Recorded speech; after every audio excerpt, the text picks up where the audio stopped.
The forbidden Sting, the underbelly gun that defied the experts. Imagine you're a bomber pilot in World War II, flying high above the Pacific. The sky is a vast, beautiful blue, but you know that at any moment, it can turn into a deadly arena. You're in a B-25 Mitchell bomber, a true workhorse of the war. It's armed to the teeth with machine guns, ready to rain fire on enemy targets. But there's a problem, a fatal flaw that enemy pilots have discovered and are exploiting with brutal efficiency. Your bomber has a blind spot, a soft underbelly, completely exposed and undefended. The B-25 was a marvel of engineering for its time. It was fast, relatively agile for a medium bomber, and packed a serious punch with its forward-firing guns and bomb load. The crew was protected by armor plating, and the plane bristled with defensive machine guns. There was a top turret that could rotate 360 degrees, waist guns, and tail guns. From almost any angle, an attacking fighter would face a storm of 50 caliber bullets. Almost any angle. But there was one direction they couldn't cover, directly underneath. This wasn't just a minor oversight. It was a gaping hole in the B-25's defense. The designers assumed that attacks would come from above or from the sides, the most common fighter tactics of the era. They never anticipated an enemy so daring and precise as to attack from the one place the bomber's guns couldn't reach. But that's exactly what Japanese pilots started doing. The Japanese Zero was a legendary fighter, known for its incredible maneuverability.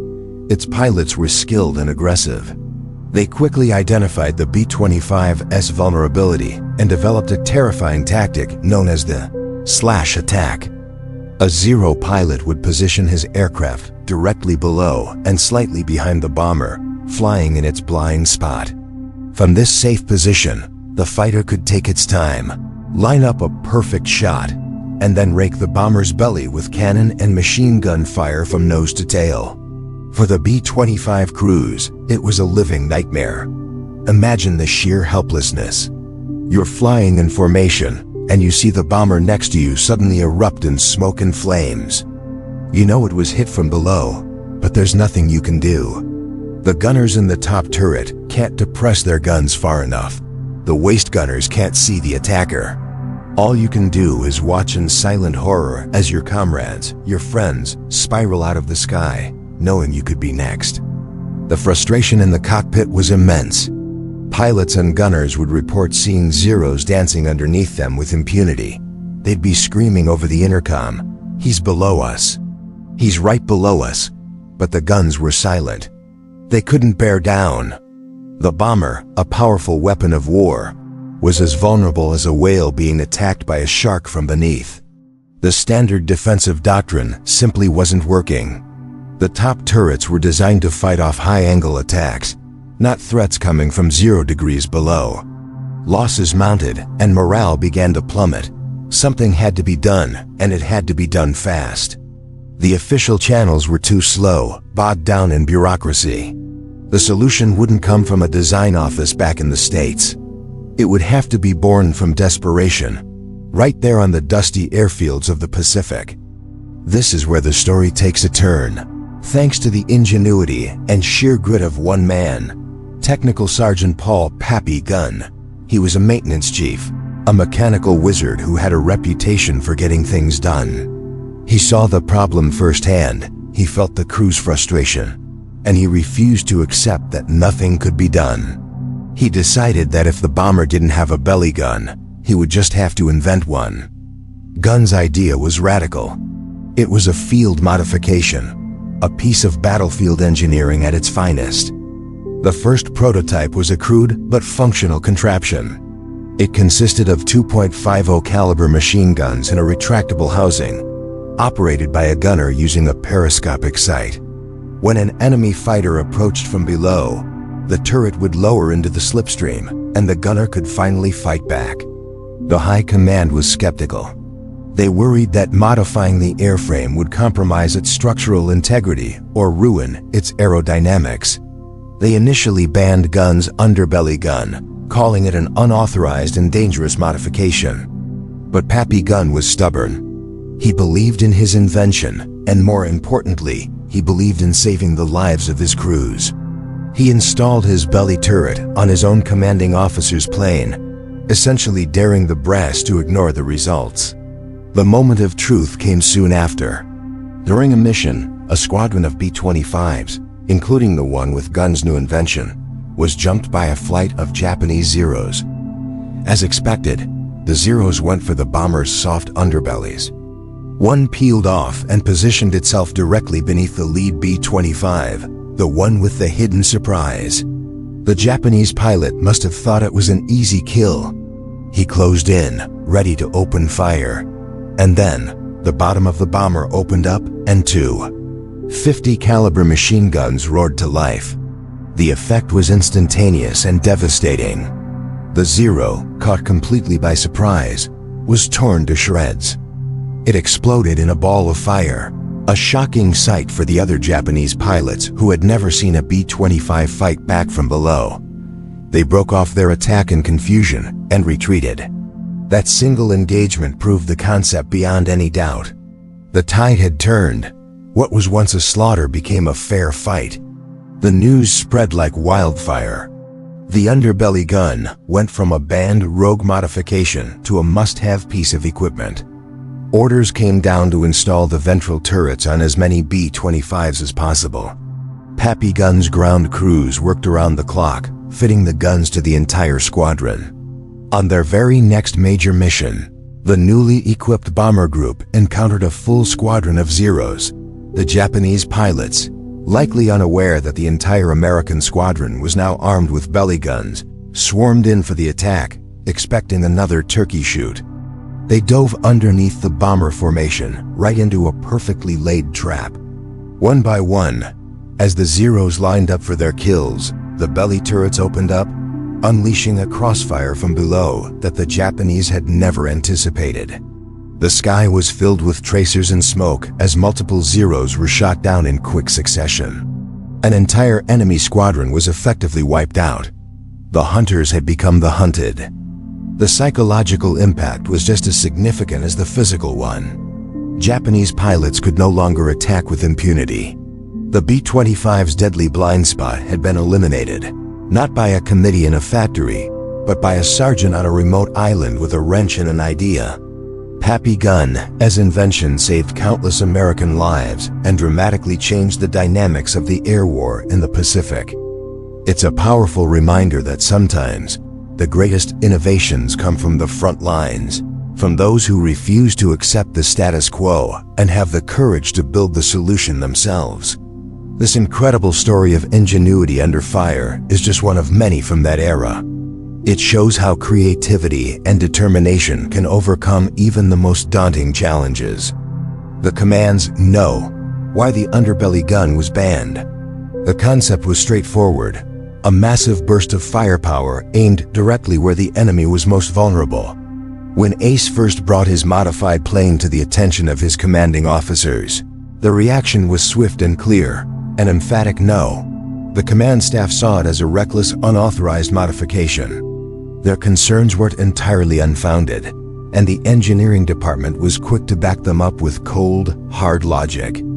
The first major issue was weight and drag. Aircraft are finely tuned machines, and every ounce of weight, every slight change to the aerodynamic profile matters. The engineers argued that strapping a heavy gun pod to the belly of a fighter would drastically alter its center of gravity.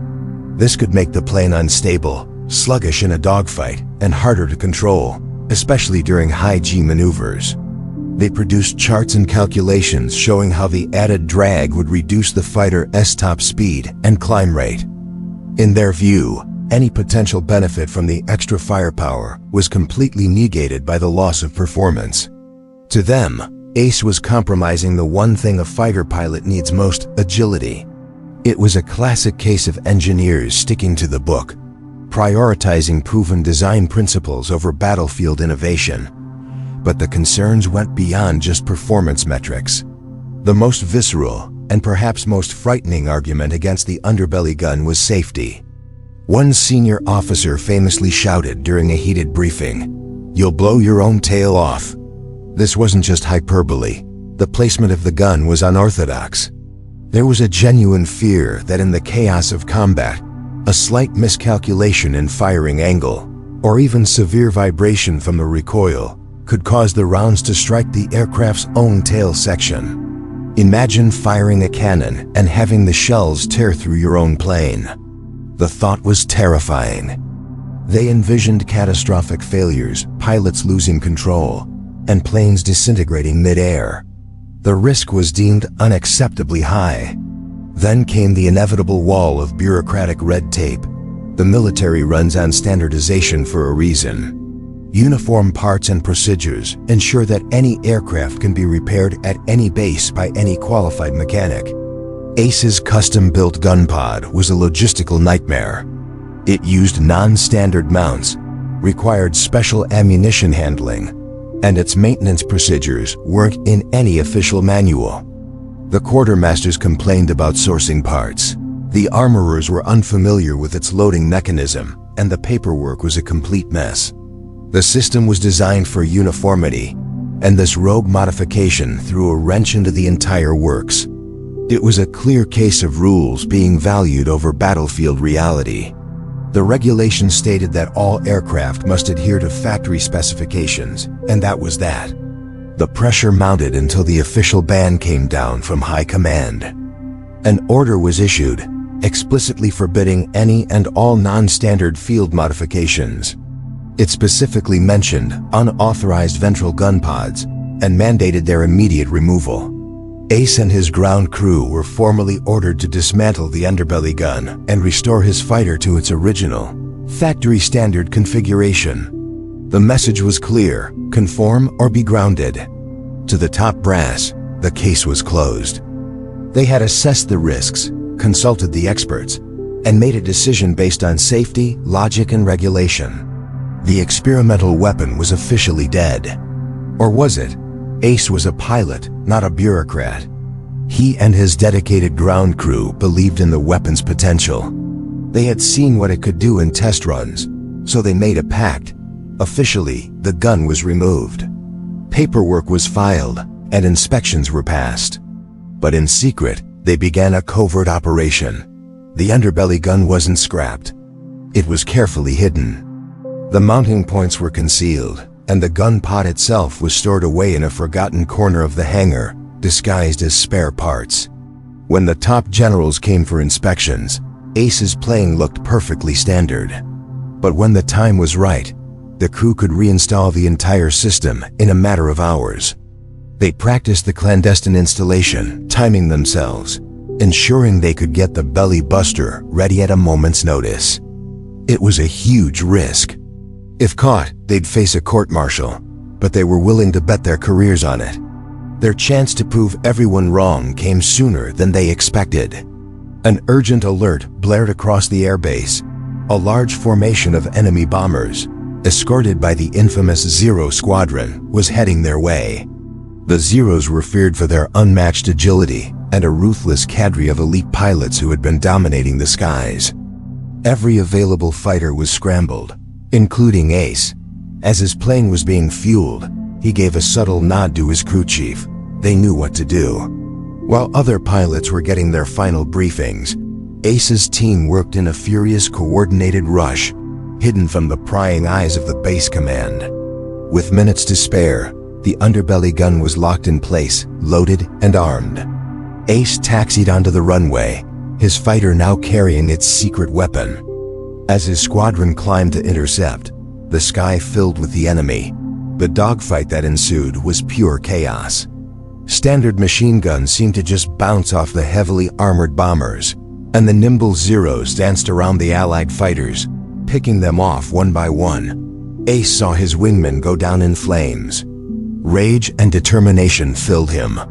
He broke formation, diving straight into the heart of the Zero Squadron. The enemy pilots, accustomed to predictable attack patterns, were caught completely off guard. They saw a lone fighter coming at them head-on and likely thought him a fool. Ace lined up his shot, not on a single plane, but on the tight formation of 3 Zeros flying wingtip to wingtip. He ignored his standard guns.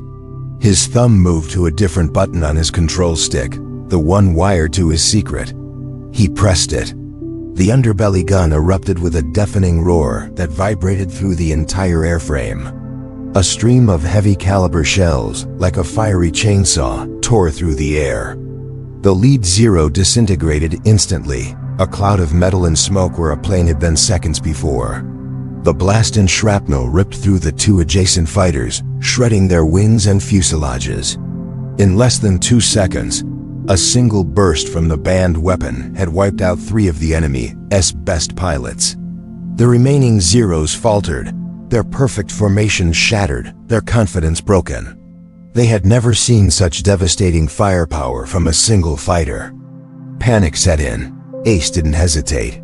He swung his nose around, lining up another shot on a bomber. Another thunderous burst, and the bomber's engine exploded, sending it into a death spiral. The tide of the battle had turned in a matter of moments. The other Allied pilots, emboldened by the sight, pressed their attack with renewed vigor. The enemy formation broke completely, with bombers and their remaining escorts scattering in a full-blown retreat. A single pilot with a single forbidden weapon had not only survived, but had single-handedly broken the back of a legendary enemy squadron. When Ace landed, his plane riddled with holes but his spirit soaring, he was met not by MPs ready to arrest him, but by the stunned silence of the entire base. The ground crew, the pilots, even the senior officers who had banned his gun, stood in awe. The radar plot and the testimonies of the other pilots told the undeniable story. The Underbelly gun was no longer a reckless modification. It was a battle winner. The official ban was quietly lifted. Engineers were now tasked not with removing the gun, but with refining it, making it safer and standard issue. Ace's maverick innovation, born from necessity and saved by defiance, became the new legend of the air war. His story became a powerful reminder that sometimes the rules have to be broken to win the fight. The ambush, a Zero squadron meets the easy meat. The sky over the Solomon Islands was a hunter's paradise for the pilots of the Japanese Zero. On this particular day, a tempting prize appeared on the horizon. A lone group of American B-17 bombers flying without any fighter escort. To the experienced Japanese pilots, this was more than an opportunity. It was a gift. They called the B-17 the Flying Fortress, but without its little friends, the P-38 and P-47 fighters, it was considered easy meat. The Zeros were faster, more agile, and their pilots were veterans of countless dogfights. They knew the B-17's every weakness. The commander of the Zero squadron, a seasoned ace, signaled his pilots to prepare for a classic attack. The plan was simple and brutally effective. Attack from below and behind. This was the bomber's biggest blind spot. The tail gunner couldn't depress his guns far enough, and the waist gunners had a limited field of fire. It was a textbook maneuver they had executed perfectly many times before. The American bombers, lumbering through the air, seemed completely oblivious. They just kept flying in their tight formation, a perfect target. The Japanese pilots exchanged confident glances. This would be over quickly. One by one, they peeled off, diving towards the bellies of the unsuspecting fortresses. They were like sharks closing in on a wounded whale. The lead Zero pilot lined up his sights on the B-17 at the heart of the formation. It was a bomber famously nicknamed Old 666. He was just seconds away from pulling the trigger, picturing the bomber erupting in flames. He closed the distance, entering that sweet spot where the bomber's defenses were useless. But then, something impossible happened. A blinding flash of light erupted from the very spot he was aiming at the belly of the bomber. A stream of 50 caliber tracers ripped through his cockpit, shattering his canopy and tearing into his engine. His plane, just a moment ago a lethal predator, was now a plume of black smoke tumbling out of the sky. Before the other pilots could even process what they had just seen, another Zero exploded. Then another. Panic ripped through the Japanese squadron. The attacks were coming from the bomber's underside, from the supposed blind zone. It was a ghost, an invisible enemy tearing them apart. There were no muzzle flashes they could see, no visible gun positions, just a torrent of deadly fire coming from a place where no fire should be. The disciplined, confident attack instantly devolved into chaos. Pilots screamed over their radios trying to warn each other, but it was too late. They were caught in a perfectly laid trap. What the Zero pilots didn't know was that they weren't attacking just any B-17. They had picked a fight with a one-of-a-kind custom-modified beast. The pilot of Old 666, Lieutenant J. Zemer, and his crew chief, Sergeant Elkin, were tired of being sitting ducks. They were mavericks, known for pushing the limits. They had seen too many of their friends shot down by attacks from below, so they decided to solve the problem themselves.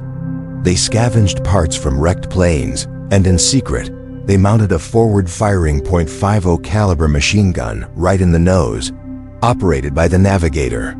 But their most audacious modification was the one that was now turning the tide of the battle. They had jury-rigged a remote-controlled ball turret and crammed it into the bomber's belly. This turret was a controversial piece of tech, officially deemed too complex and unreliable by the top brass. Some commanders had even banned its installation, arguing it added unnecessary weight and was prone to jamming. But Zemer's crew believed in it. They had spent weeks tinkering with it, perfecting it, making it their secret weapon. This underbelly gun, once forbidden, was now their ace in the hole. The battle became a slaughter. The Japanese Zeros, designed for nimble dogfighting, were completely outmatched by the sheer, unexpected firepower. They had dived into what they thought was a safe zone, only to fly directly into a wall of lead. The gunner operating the remote turret had a perfect, unobstructed view of the incoming fighters. He could track them, lock on, and unleash hell before they even knew what hit them. The Zeros tried to break away, to escape the deadly trap, but the B-17 formation was tight. The combined fire from Old 666 and the other bombers created a curtain of steel that was impossible to penetrate. One by one, the pride of the Japanese Naval Air Force was swatted from the sky.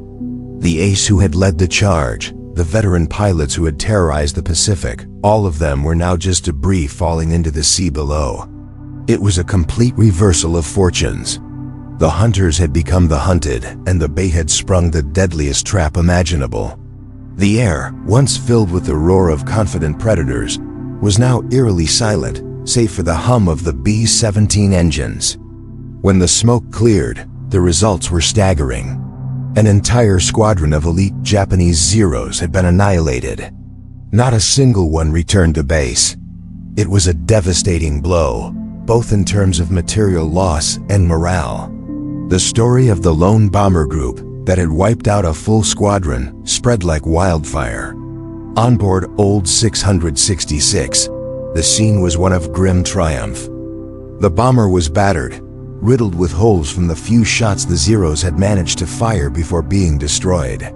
The crew was wounded, some severely, including Lieutenant Zemer himself. But they were alive, and they had won an impossible victory. The very weapon that had been dismissed and banned by military bureaucracy had proven to be the most decisive element of the fight. It was a testament to the ingenuity and sheer stubbornness of a crew that refused to accept the status quo. They saw a problem and engineered their own solution, defying regulations to save lives and turn the tables on their enemy. The mission of Old 666 and its crew went down in history. For their incredible bravery and the astonishing outcome of that battle, Lieutenant J. Zemer and the bombardier, Sergeant Joseph Sanowski, were both awarded the Medal of Honor, the nation's highest award for valor. Their story serves as a powerful reminder that sometimes the most effective solutions come not from the top down, but from the brave individuals on the front lines who are willing to break the rules to get the job done. From court-martial to hero, the aftermath of the kill, the tension in the briefing room was thick enough to cut with a knife. The commanding officer, a stern man with a face etched by years of war, was reviewing the latest reconnaissance reports.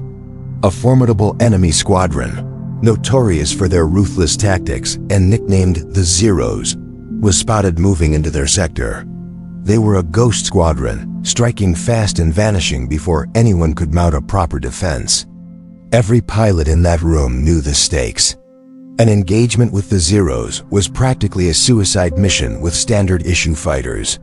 The commander was about to ground the entire wing, waiting for reinforcements that might never come. Suddenly, the door bursts open. It's Alex, his face pale but resolute. "Sir," he says, his voice cutting through the silence, "let me fly." "Let me take them on," the commander scoffs. "With what, son? Your illegal toy? You're grounded, remember?"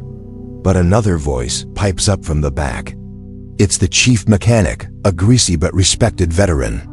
"Sir," he says slowly, "about that. We didn't exactly get around to removing the guns." A collective gasp filled the room. The mechanic, let's call him Sarge, confessed everything. He and his crew had seen the logic in Alex's modification. They'd been secretly working on it, refining it, making it safer and more effective. They believed in it, just as much as Alex did. When the order came down to strip the Underbelly guns, they stalled.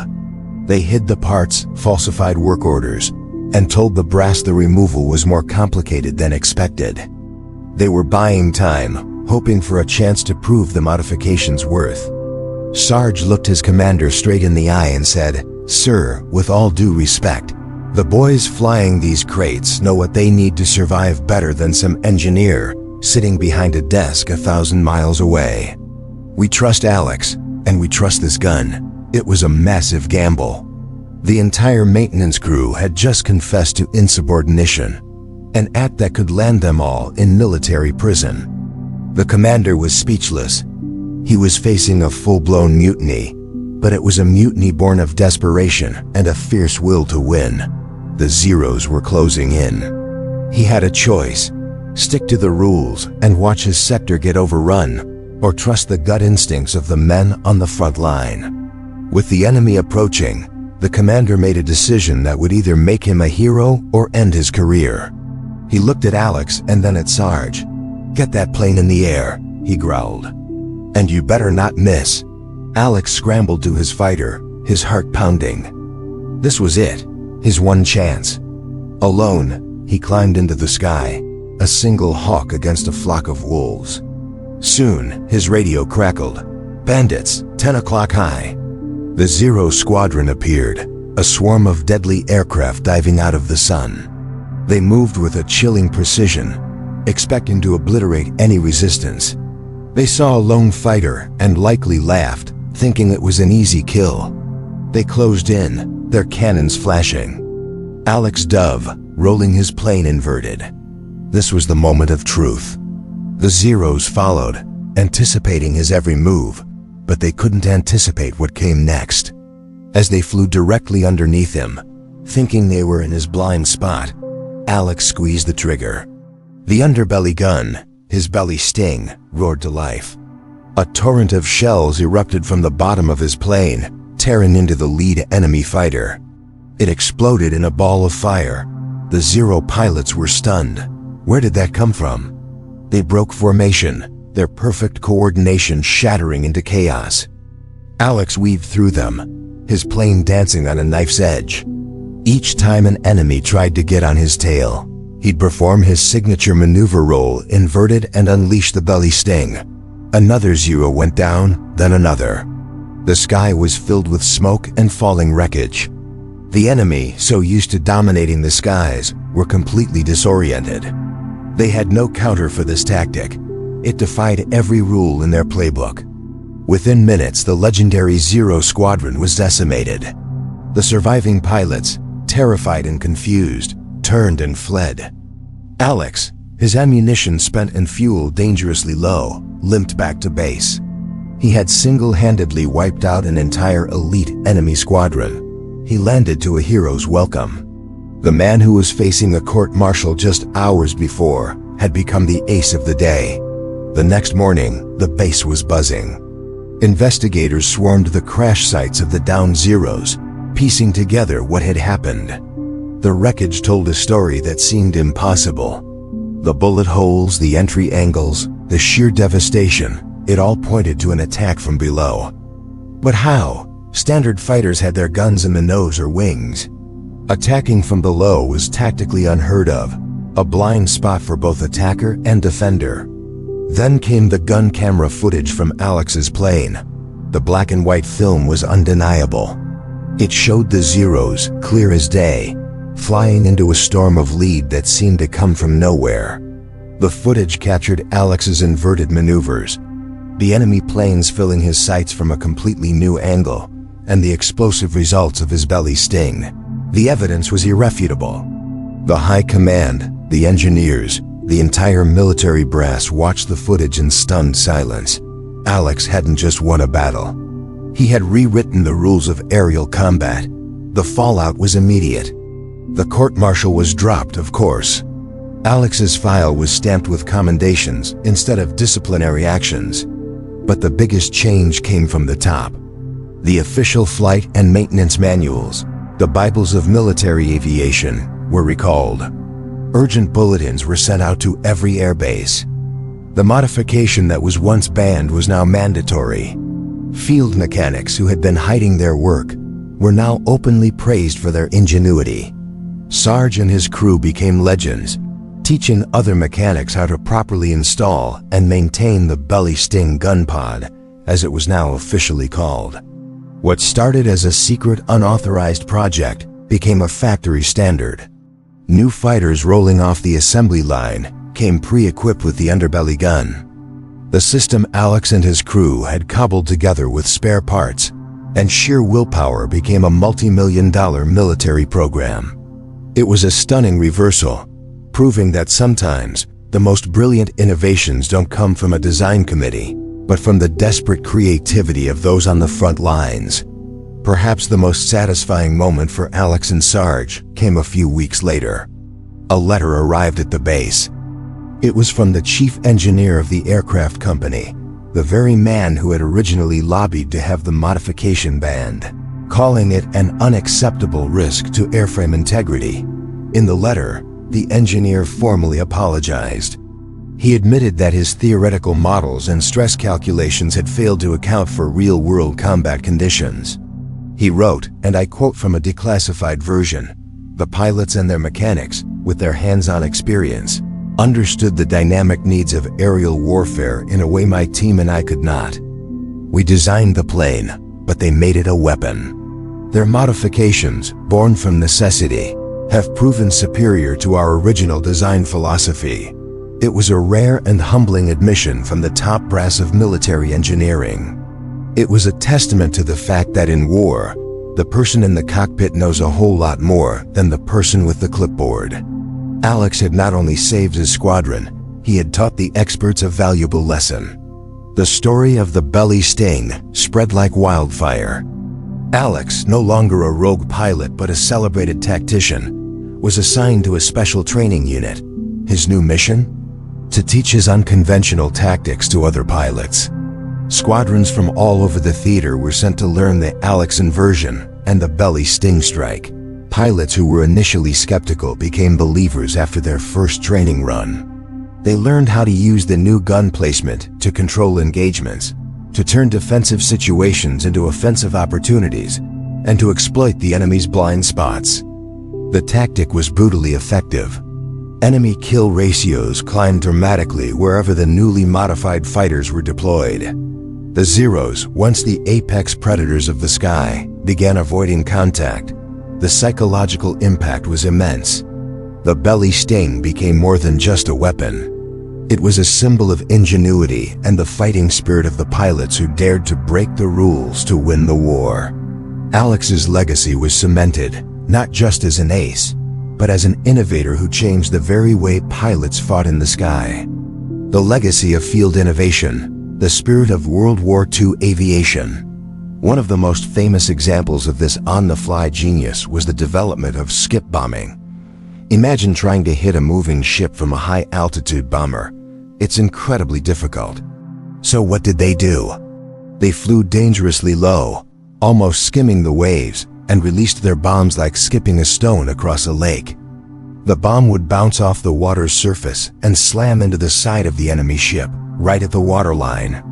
It was a crazy high-risk maneuver that defied every standard bombing doctrine of the time, but it worked. It sank ships that traditional methods couldn't touch. This wasn't something cooked up in a lab. It was born out of desperation and brilliance in the heat of combat. It perfectly illustrates the mindset of the time. If the official way isn't working, find a new way. This brings us to our main story, which centers on the legendary B-25 Mitchell bomber. This plane was a workhorse, but some pilots felt it needed more teeth, especially for ground attacks. One pilot in the Pacific, frustrated with the standard armaments, had a radical idea. He and his ground crew took a heavy machine gun and mounted it in the belly of the plane, creating a makeshift, downward-firing underbelly gun. It was completely unauthorized. In fact, when his commanding officers found out, they were furious. It was a rogue modification, untested, and potentially dangerous to the aircraft structure and stability. They ordered him to remove it immediately. The gun was officially banned. But the pilot and his crew knew they were onto something. They believed this gun could save lives.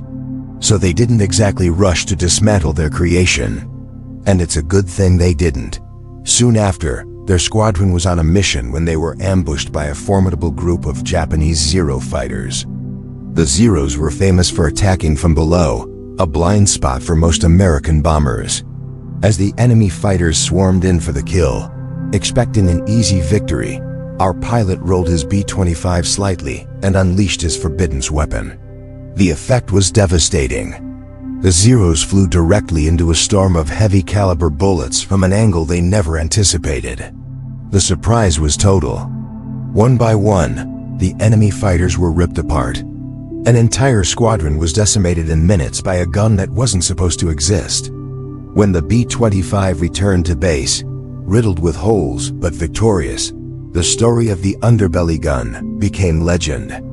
The ban was quickly and quietly lifted. The top brass, who had been so angry just days before, now wanted every B-25 fitted with a similar weapon. This single act of defiance had a massive impact. It showcased the potential of turning a transport or bomber aircraft into a dedicated ground attack platform, a gunship. The idea of strapping massive cannons and machine guns to the side of a plane, pioneered in spirit by that lone B-25 crew, evolved over the years. We see its direct descendants in the AC-47 Spooky during the Vietnam War, and later, the fearsome AC-130 Spectre gunship, a flying fortress capable of laying down a terrifying wall of fire. The AC-130, a cornerstone of modern air support, owes a piece of its legacy to that unauthorized gun bolted to the belly of a bomber in the Pacific. It's a straight line of evolution, from a forbidden field mod to one of the most powerful aircraft in the sky. So what's the moral of this incredible story? In the chaos of war, sometimes the rules have to be broken. The regulations and doctrines are written in peacetime under ideal conditions. They can't possibly account for every scenario faced in actual combat. When your life is on the line and you see a better way to do things, a way to protect your crew and complete your mission, you have to trust your instincts. This isn't about reckless insubordination. It's about calculated, informed risk. The pilot of that B-25 wasn't just being a rebel. He understood the threat, he understood his aircraft's limitations, and he devised a creative solution. His story is a powerful reminder that sometimes, the greatest innovations come from the front lines, not from the top down. And let's not forget the unsung heroes of this story, the mechanics and the ground crew. The pilot might have had the idea, but it was the skilled hands of his crew who made it a reality. These were the guys who worked through the night, with limited tools and scavenged parts, to turn a crazy concept into a functioning weapon system. They shared the risk. If the modification had failed, if the plane had crashed, they would have been just as responsible. They were the enablers of innovation, the wizards behind the curtain who brought these life-saving ideas to life. Their skill, dedication, and willingness to bend the rules alongside their pilot deserve just as much recognition. In the end, this tale is about more than just a gun on a plane. It's about the incredible synergy between the wing and the will. The wing represents the technology, the machine, the aircraft itself. But the will represents the human element, the courage, the ingenuity, and the fierce determination to survive and win against all odds. It's the spirit of the pilot who refuses to accept a blind spot, the creativity of the mechanic who makes the impossible possible, and the unbreakable bond of a crew who trusts each other with their lives. That combination of human will and mechanical might is what truly defines the legacy of the greatest generation in the air. Thanks so much for watching. If you enjoyed this piece of hidden history, make sure to hit that like button and subscribe for more stories of incredible ingenuity and courage. Let me know in the comments what you think. Was the pilot right to defy his orders? See you in the next one.